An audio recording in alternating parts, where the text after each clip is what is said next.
Elena. I'm a new media artist, independent curator, and researcher. I'm now working on my PhD about LLMs and political ideology in Angewandte.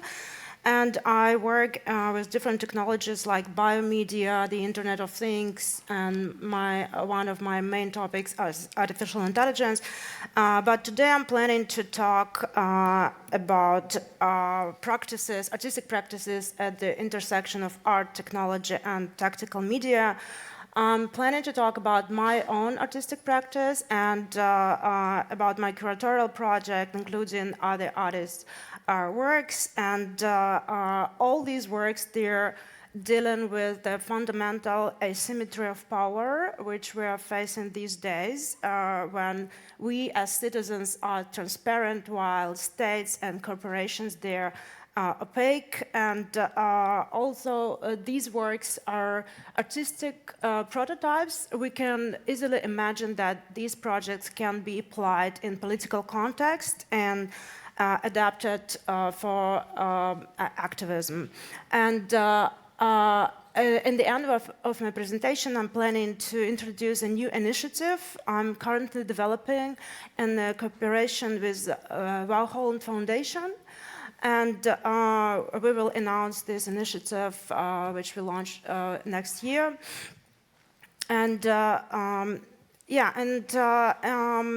when I face this fundamental asymmetry of power as a person coming from Russia, this pretty totalitarian country, I'm thinking artistically how we can deal with these asymmetries and what can we do artistically. And in my practice, I'm using two approaches. And I'm working with alternative ways of communication, and I'm approaching this in two ways, mainly. First of all, I'm hijacking existing infrastructures, and second way, I'm creating new means of communication. And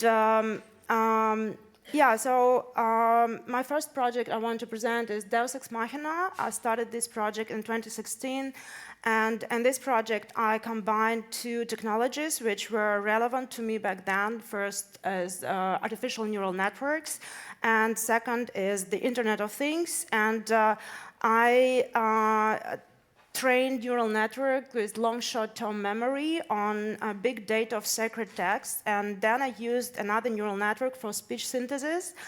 And then I hacked different devices on the Internet of Things, such as IP cameras with speakers, IP printers, and media servers to spread this AI-generated message. And while I was asked back then many times if I see this project as activist project, I always said that this project to me was more like artistic, experimental way to explore this media and to raise these critical questions like about biopolitics and how these technologies, the Internet of Things and AI, can be used, how can they be merged to surveil and to use for control. And so that was my first experiment with AI. And then in 2018, I did this project, Message in a Bottle. And this project is exploring different directions. So that was basically alternative means of communication. So we used ESP8266 and these solar panels, small battery, and we launched this small server on ESP built-in memory. And when people, so it was like open Wi-Fi spot. So when people connected to this Wi-Fi spot, they could see this like captive portal, and they could see this forum, they could leave a message, and that was this poetic response to, again, like to internet censorship. And so we spread these bottles in the city, and people could communicate, could send the message, and could read this like anonymous forum. And this is how it looked like. And and then in 2022, when the war in Ukraine started, I fled from the country And I was super depressed and frustrated, and I started this practice, which I called hack therapy. So I started hacking cameras in Russia and I spread AI-generated anti-war, anti-Putin messages all over the country. And we can watch documentation of this project.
У нас в Байкальському залі самі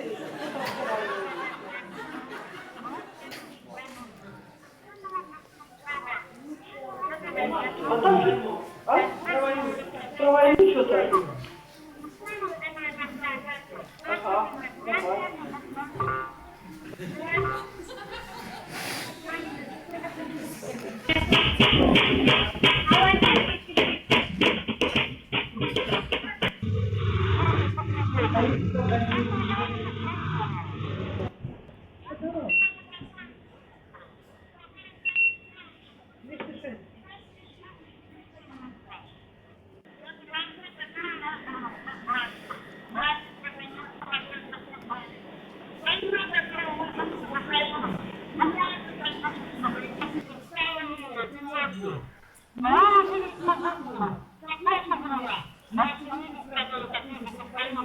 Ага,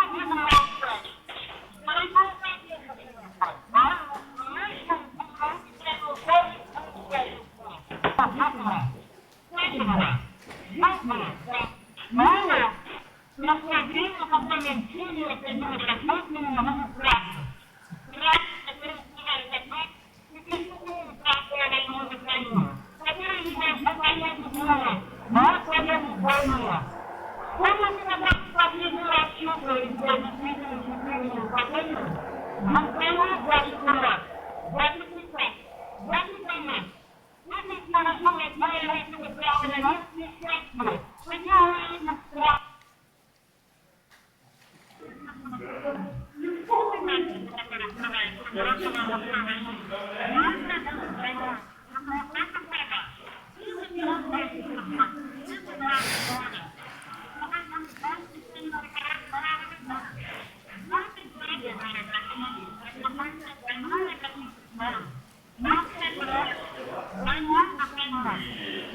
So yeah, I'm showing this project.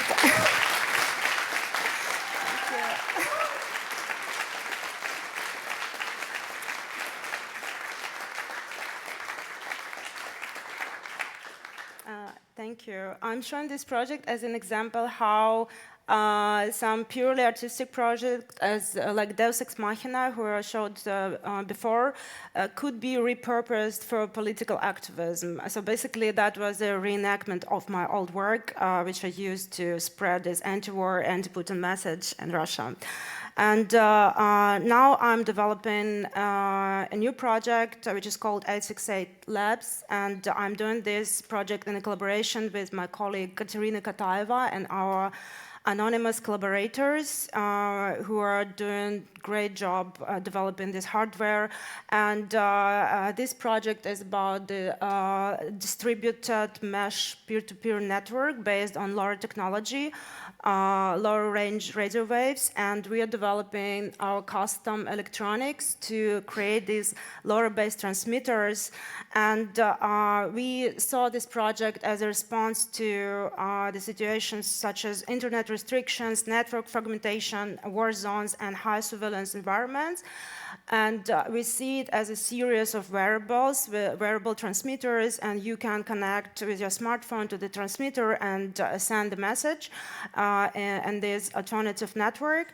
And what is great about LoRa that you can send messages over long distances. So world record was around like 800 kilometers, but even in the city, you can send message from one device to another up to like 10, 15 kilometers, and which I think is really good.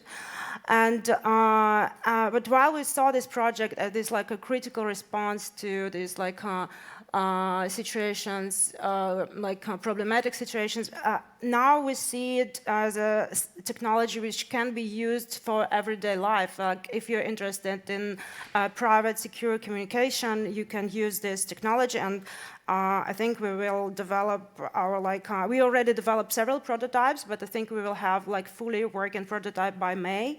And yeah, and this is our promo.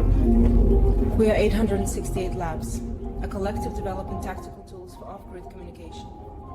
We build systems that opt out of surveillance infrastructure without opting out of connection.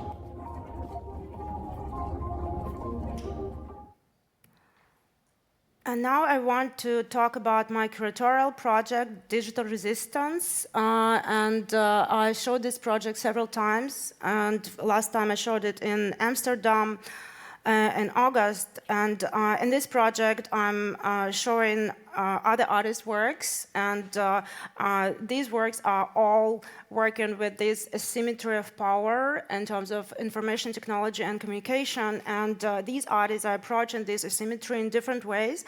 So some of them, they're again creating alternative means of communication. And some of the artists, they're approaching this in ways obfuscating data, protecting our data, and so like somehow dealing with these asymmetries. And the first piece is work of my ex-student, and it's called Detail, Radar, Can, Grade, Pigeon, Swap, Prison, Buyer, Game, Quote, Forum, Cake. Great title, I think. And he did this project in 2022, and he started from research on alternative means of communication and in Russia, so in a situation where all media are controlled by the state and you don't have any like way to spread alternative position, alternative perspective. So he created this application, a blockchain-based application, and this application, in this application you can anonymously leave a message in augmented reality, but this message can only be seen if you go to the same location where it was sent. So and he tested with his community, he tested this application on Pushkin Square, which in Russia became the symbolic place for anti-war protest, where protest is impossible because there are a lot of police there. And they were testing and leaving these anti-war messages. So this says how many people were killed in Ukraine. And here also like they are leaving some anti-war, anti-regime messages, and here you can see like this documentation where also like they were walking around on Pushkin Square, like reading and leaving messages.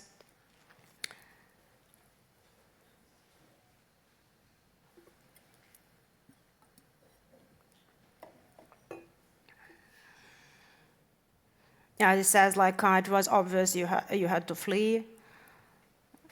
also like about numbers of people killed in Kharkiv. Yeah, and this is another project, also a project by my student, Vita Shakhnovich, ACCTV. She did this project in 2019, and this is like a device, a choker with vibration motor, which can show you through vibration where you are in the area surveilled by CCTV cameras. And so she thinks about this device as this like a new organ which gives you a sixth sense, a sense of being surveilled, and by like this vibration when you are in a surveilled area.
This is another project by group Grey Cake. It's called Backlash, and it was done in 2020, commissioned for my exhibition Datasets versus Mindsets, Post-Soviet Explorations of the Digital Control Society.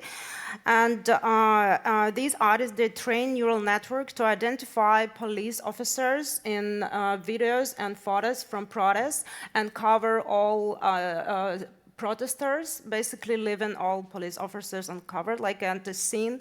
And what is interesting here that they said when they started working on the project, they realized that there are no data sets with police officers. Yeah, there are different data sets with different data, and but here they had to collect their own data set manually. And this is, I think it's also a great example of this asymmetry of power.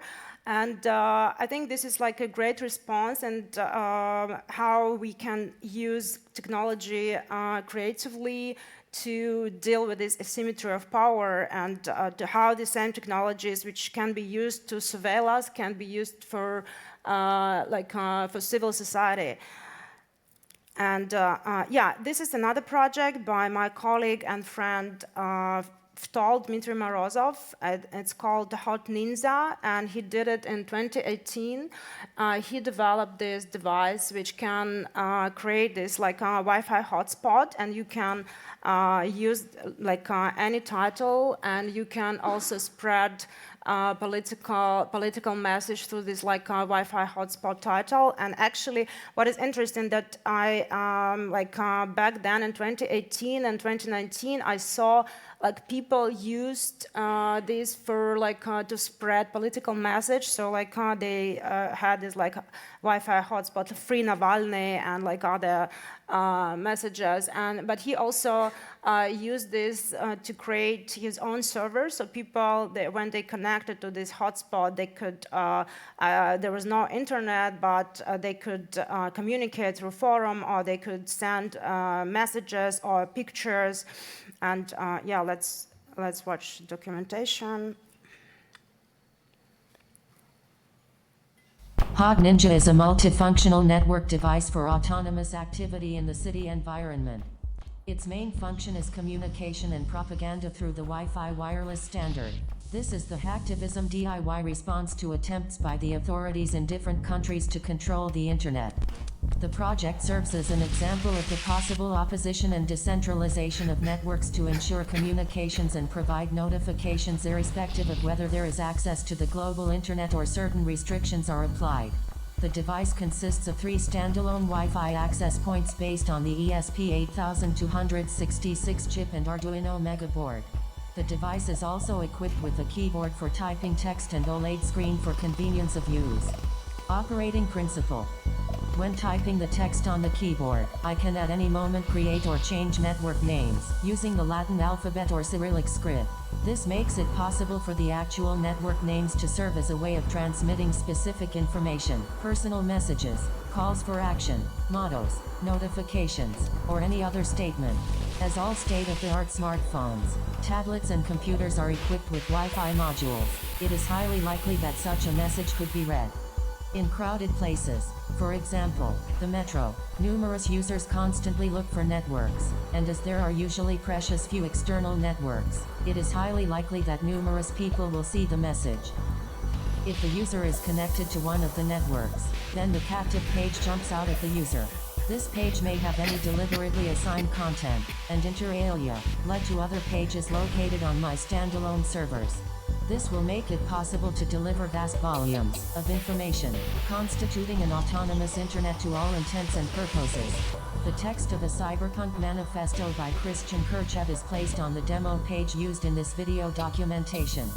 If I create network names which repeat in full popular city networks, for example MT-Free, Moscow Transport Wi-Fi, then the devices of a large number of people will be automatically connected to my device, as they recognize networks based on the name. Accordingly, the captive page leaps out to them by default, thereby forcing them to communicate information. In popular spaces similar to a cafe, I can create networks that are very similar to the original networks of these institutions. This will make it possible to compromise these networks and attract people instead to my standalone networks, where they will be offered an opportunity to view specific information. On one of the versions of the captive page I created a form for sending a message, which makes it possible to obtain feedback from people connected to my networks. I see the messages in the log file of the server and can respond to them, with changing the network name. In another version I redirected all the incoming messages from the log file to a special page that the user accesses as soon as he or she sends a message, thereby making it possible to establish a fully fledged autonomous and anonymous chat. Consequently, the device hidden in the pocket represents my small wireless pocket internet. The only possible way of closing access to the device is to physically smother the radio frequencies of the Wi-Fi standard. The field tests of the device demonstrated the high level of activity of users looking for free Wi-Fi and also successful hunting for devices that remember network names that I simulate with an identical name.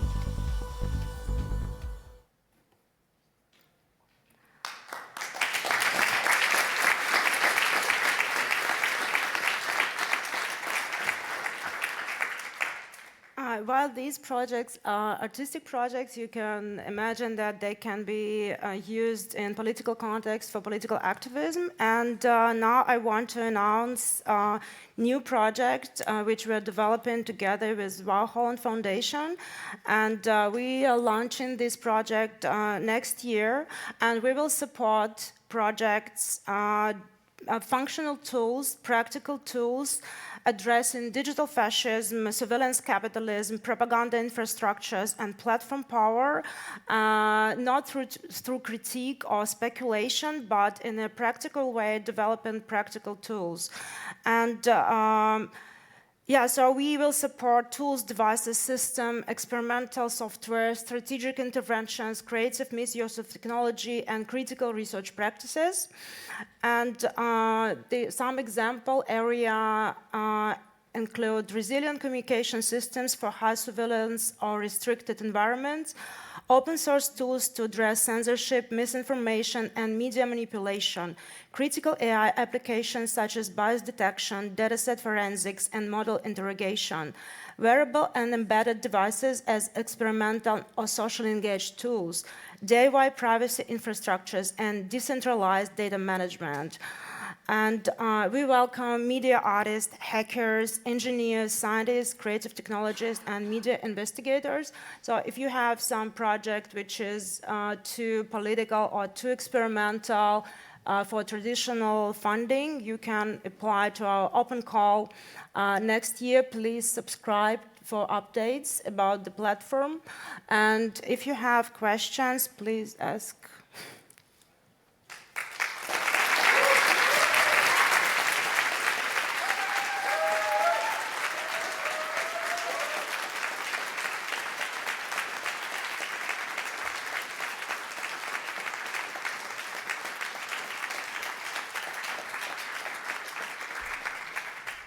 Thank you very much for the talk. We now have time for QA session. So if you have a question, please approach one of the microphones. And we can also ask internet for questions.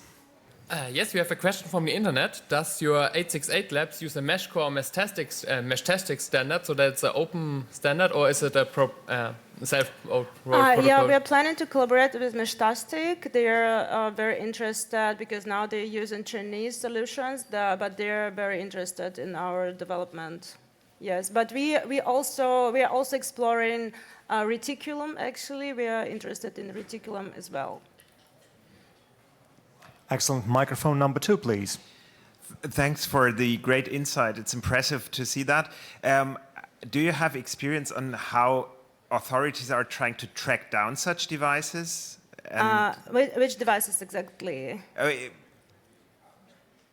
I mean, broadly, honestly, I haven't seen the first 10 minutes of the talk, but for everything that sends signals, they could try to catch the people having, for example, such a server that hosts a Wi-Fi and then spreads propaganda, counter-propaganda. Yeah, actually, I have to say that my friend had some problems, but I don't think I can tell you the details.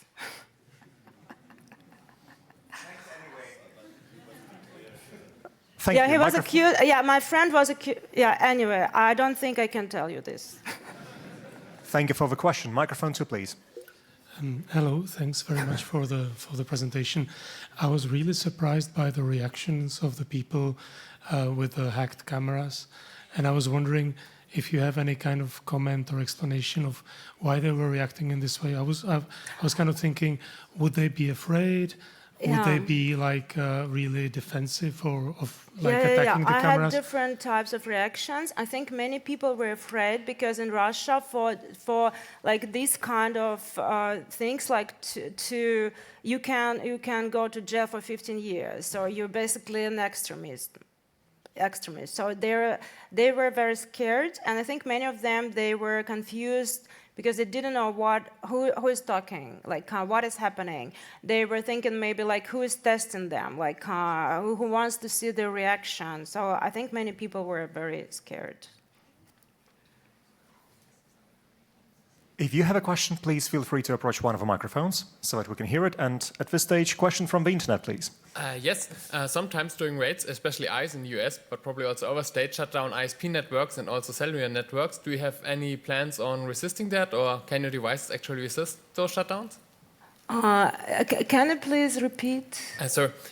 Sometimes during raids or political anti-protest, police shuts down cellular networks and also open Wi-Fi networks, ISP networks, so that local Wi-Fi doesn't work anymore. Do you have any plans to resist those measures, or can your networks resist those measures? But I think like our technology is a response to this. This like LoRa-based mesh network is a response to this like shutdowns. Actually, this is what we had in mind when we started developing the project. I see, but can it resist jammers, actually, like frequency jammers?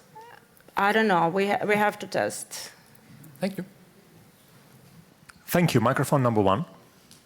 Hey, thank you for your work in this area. I was curious, how do you see the difference between producing conceptual pieces and ideas and then actually building technological working entities? And yeah, what do you see you can learn from both, and what is their role? I think I'm interested in both, in conceptual work, but also like in this like creating new ways of communication, creating new devices, and some innovative approaches. I don't want to say innovation, but I think many artists, like many of my favorite artists, they use this kind of like non-conventional approaches to technology to develop something like mind-blowing or like something completely like new. Yeah. Did I respond to your question? Almost. It's like, because we can imagine ideas and concepts, right? Yes. Like how things would work. But Yeah. then what happens when we actually build those? Because We face a lot of challenges when we build things. Like when we want to make something like functional. It's sometimes very challenging. Yeah, that's why it's different from like having some speculative art when you have some like idea and then you can do a video, right? You don't have to develop a device, but when you're developing something functional, you're facing a lot of challenges. Yeah, this is like. Thank you. Microphone number 2, please. Thank you. Regarding the question of the jamming, I mean, it's satellite network. And as you don't know the answer, maybe someone knows the answer. Can you jam the satellite networks from down here? Okay, no one knows. Yeah? Okay.